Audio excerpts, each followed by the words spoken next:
الهوليوود سمايل من الحاجات اللي بقت منتشرة جدًا، بقينا بنشوفها في التلفزيون طول الوقت، في السينما، في كل مكان. دي بتتعمل حاجة customized، بتتعمل لكل شخص على حدة بما يناسب ملامح وشه، مناسب واحد والّا واحدة، عمره 25 والّا عمره 70.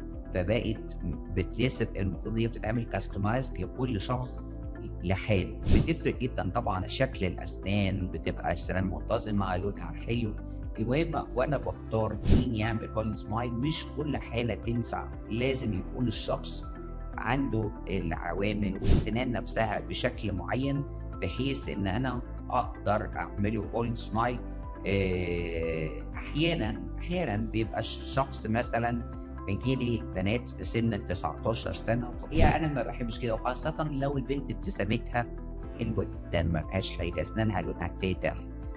طب هاعمل bony smile إيه؟ يعني مع إن أسناني شكلها حلو، يعني حرام إن أنا أبوّظ سنان طبيعية شكلها حلو.